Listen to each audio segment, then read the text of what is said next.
MGB digital India. नमस्कार, आप देख रहे हैं MGB डिजिटल इंडिया और मैं आपके साथ ज्योति मिश्रा। महाभारत में कई सारे वीरों की कथाएं हमने सुनी ही हैं, लेकिन इसमें एक बेहद शक्तिशाली योद्धा बर्बरी, जिनके बारे में हम आपको बताने जा रहे हैं, वे एक सर्वश्रेष्ठ धनुर्धर थे। बालपन से ही वे बहुत वीर और महान योद्धा थे। उन्होंने युद्ध की कला अपने माँ से सीखी थी। माँ आदि शक्ति की तपस्या कर उन्होंने उनसे त्रिलोकों को जीतने में सक्षम धनुष प्राप्त किया था। साथ ही कई सारी दिव्य शक्तियों को भी अर्जित कर लिया था। इसके बाद अपने गुरु श्री कृष्ण की आज्ञा से उन्होंने कई वर्षों तक महादेव की घोर तपस्या करके उन्हें प्रसन्न किया और भगवान शिव शंकर से 3 अभेद्य बाण प्राप्त किए। 3 बाणधारी का प्रसिद्ध नाम भी प्राप्त किया। बर्बरी अपने बल के अनुसार वह एक ही बाण में कौरवों और पांडवों की सभी सेना का अंत कर सकते थे, पूरा महाभारत खत्म कर सकते थे। हालांकि कौरवों और पांडवों के बीच हुए युद्ध में बर्बरी ने हिस्सा नहीं लिया था। बर्बरी घटोत्कच और अहिल्यावती के सबसे ज्येष्ठ संतान थे। बर्बरी को वरदान प्राप्त था कि वह 3 बाण से तीनों लोकों को जीत सकते हैं, जिसकी वजह से युद्ध से पहले कौरव बर्बरी को लेकर डरे हुए थे। बर्बरी को उनकी मां ने बचपन में यही सिखाया था कि हमेशा हारने वाले की ओर से ही युद्ध लड़ना। ये बात श्री कृष्ण अच्छी तरह जानते थे कि बर्बरी पांडवों की हार का कारण बन सकते थे। इसके बाद जब बर्बरी युद्ध में सहायता देने पहुंचे, तब श्री कृष्ण ने अपनी कूटनीति से उन्हें रणचंडी को बल चढ़ा दिया। हालांकि बर्बरी ने श्री कृष्ण के वरदान से महाभारत का पूरा युद्ध देखा था। बर्बरी का कटा सिर अंत तक युद्ध देखता रहा और वीर गर्जन करता रहा। श्री कृष्ण जानते थे कि युद्ध में कौरवों की हार होगी और बर्बरी कौरवों की तरफ से लड़ सकते हैं। दरअसल जब बर्बरी कौरव को हारते देख अपनी माता से आज्ञा लेकर रणभूमि में आए और केवल 3 बाण के साथ, तब श्री कृष्ण ने अपना रूप बदलकर उनकी परीक्षा लेने की सोची और रूप बदलकर उनके पास जाकर उनका मजाक उड़ाया।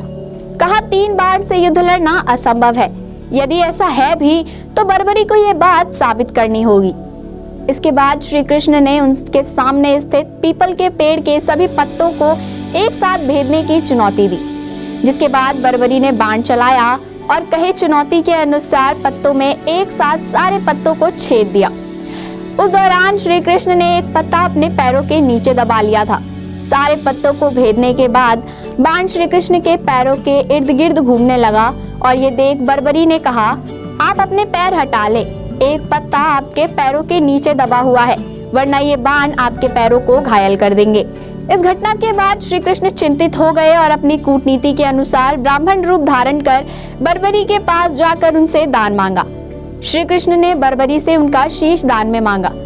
इसके बाद बर्बरी ने ब्राह्मण से विनती की कि वे अपने असली रूप में आए, जिसके बाद श्री कृष्ण ने उन्हें अपना दिव्य रूप का दर्शन कराया। उन्होंने बर्बरी को समझाया कि युद्ध शुरू होने से पहले युद्ध भूमि की पूजा के लिए एक वीर वर क्षत्रिय के शीश के दान की जरूरत होगी। उन्होंने बर्बरी को युद्ध में सबसे वीर की उपाधि दी और उनका शीश दान में मांगा। बर्बरी ने उनकी आज्ञा स्वीकार की और उनसे प्रार्थना की कि वे अंत तक युद्ध देखना चाहते हैं। श्री कृष्ण ने उनकी बात स्वीकार कर ली और फागुन माह की द्वादशी को उन्होंने अपने शीश का दान दे दिया। इतने बड़े दान के बाद श्री कृष्ण ने उनकी इच्छा का मान रखा और उनका सर एक पहाड़ी पर युद्ध भूमि के पास ही विराजमान कर दिया। जिसके बाद बर्बरी ने पूरा युद्ध देखा। समय अनुसार युद्ध खत्म हुआ और पांडवों में आपसी लड़ाई छिड़ गई। युद्ध में विजय का श्रेय किसको जाता है? श्री कृष्ण ने उन्हें सुझाव दिया कि बर्बरी का शीश पूरे युद्ध का साक्षी है और इस बात का निर्णय बर्बरी ही कर सकते हैं। सभी इस बात से सहमत हो गए। बर्बरी के शीश ने उत्तर दिया कि श्री कृष्ण की युद्ध में विजय प्राप्त कराने में सबसे महान कार्य किया है। उनकी शिक्षा, उनकी उपस्थिति, उनकी युद्ध नीति ही निर्णायक रही थी। बर्बरी ने युद्ध भूमि में सिर्फ कृष्ण सुदर्शन चक्र घूमता हुआ देखा था, जो कि शत्रु सेना को काट रहा था। महाभारत में इतने योगदान के बाद श्री कृष्ण ने बर्बरी को वरदान दिया कि वे आने वाले समय में खाटू श्याम के नाम से पूजे जाएंगे। फिलहाल आज के हमारे इस खबर में इतना ही। देश विदेश की तमाम खबरों को देखने के लिए देखते रहिए MGB डिजिटल इंडिया। धन्यवाद।